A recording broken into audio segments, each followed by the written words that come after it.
في القلب مشاعر أخفيها قد أشرقت الشمس عليها عن خطط لم أعبأ فيها ستكون بأيامي فرقا فحياتي قبل الحلقات.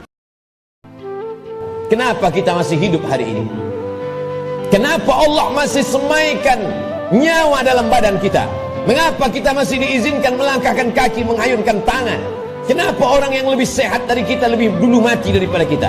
Kenapa orang yang lebih muda daripada kita lebih dulu meninggal daripada kita? Sesungguhnya Allah buat kita hidup karena dosa kita masih banyak. Allah sayang dengan kita, Dia tunggu kita bertobat. Sesungguhnya Allah buat kita hidup karena Allah tahu kita belum punya bekal yang banyak. Senantiasa husnuzon kepada Allah. Orang-orang beriman, dia tahu bahwa umurnya itu masih dititipkan Allah. Allahumma ja'alil hayata ziyadatan lana fi kulli khair. Kalau kau takdirkan aku masih hidup besok pagi, jadikan hidup besok pagi sebagai amal saleh. Wa ja'alil mauta rahatan lana min kulli syarr. Kalau kau takdirkan aku mati malam ini ya Allah, tidak terbangun lagi besok pagi, kematian itu pun kematian yang indah karena husnul khatimah, karena selamat dari sakaratul maut. Dan yang paling penting, berhenti dari segala perbuatan dosa. Orang beriman tidak pernah bersedih.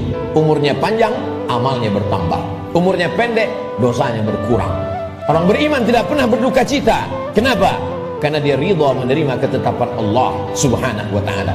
Lewat dari sakaratul maut, selesaikah kehidupan? Belum. Keliru orang yang berkata, mari kita hantar jenazah ini ke tempat peristirahatan yang terakhir. Istirahat kata siapa? Liang kubur sudah siap menjepit bagi mereka yang curang. Curang timbangan, curang sempadan tanah, curang sempadan batas kebun. Mereka akan dihimpit 7 lapis tanah. Berapa banyak tukang gali kubur yang sudah mengukur panjang kubur 170 cm, tapi begitu diukur dengan galah, dengan buluh, dengan bambu, jenazah dimasukkan ke dalam. Kenapa berkurang? Kalaulah dikatakan tukang penggali kubur salah ukur, tidak mungkin, karena dia mengukur dengan bambu, dengan buluh. Tidak mungkin dia salah ukur. Jadi apa sebenarnya yang terjadi? Maka liang lahat sudah siap-siap menjepit, meremukkan tulang belulang, meluluh lantakkan jenazah yang mati menghadap Allah subhanahu wa ta'ala. Ujian kedua yang akan dihadapi adalah azab kubur. Maka setelah fil alamina innaka hamidum majid, orang solat beriman, muslim yang takut pada Allah, menambahkan doanya, Allahumma fir lima qaddamtu wa ma akhartu wa ma asrartu wa ma a'lantu wa ma asraftu wa ma anta a'lamu bihi minni antal muqaddimu wa antal muakhiru la ilaha illa anta subhanaka inni kuntu minadh dhalimin. Sebelum salam dia tambahkan 4, Allahumma inni a'udzubika min azabi jahannam wa min azabil qabri wa min fitnatil mahya wal mamat wa min syarri fitnatil masihid dajjal. Dia minta selamat dari azab kubur. Setiap kita yang melewati kubur dalam perjalanan panjang kami dari Pekanbaru ke pedalaman suku Talang Mama, lalu kemudian singgah sebentar di masjid rumah Allah pada hari Sayyidul Ayyam, akan kembali lagi melewati kubur. Apa yang kami katakan? Assalamualaikum ya ahlad diyar minal mu'minin wa inna insyaallah bikum lahiqun yarhamullahul mustaqdimina wal mustakhirin nas'alullah lana wa lakumul afiyah. Apa yang kita mintakan orang yang dikubur itu? Bukankah mereka sudah mati? Orang yang hidup kita ucapkan Assalamualaikum, selamat anakmu, selamat keluargamu, selamat rumahmu, selamat hartamu, selamat sawitmu, selamat karetmu, selamat kebunmu, selamat dagangmu, selamat rukomu, selamat rumah makanmu. Tapi untuk orang yang sudah mati, apa yang kita ucapkan? Kenapa ada selamat untuk orang mati? Maka sesungguhnya salam pada orang mati di liang kubur adalah Assalamualaikum ya ahlal kubur, selamat kalian dari azab kubur. Hadisnya sahih, diriwayatkan oleh Sayyidatuna Aisyah Ummul Mukminin. Wahai Aisyah, kata Nabi SAW, kalau engkau lewat di kubur, mulutmu jangan diam saja, ucapkan salam, Assalamualaikum ya ahlad diyar, selamat bagi kalian. Selamat apa? Selamat dari azab kubur. Jangan pernah mulut ini berhenti meminta selamat dari azab kubur.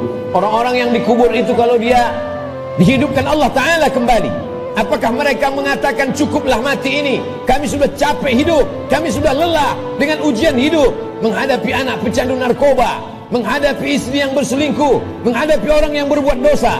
Apakah orang yang mati itu lalu kemudian mereka tidak ingin hidup lagi?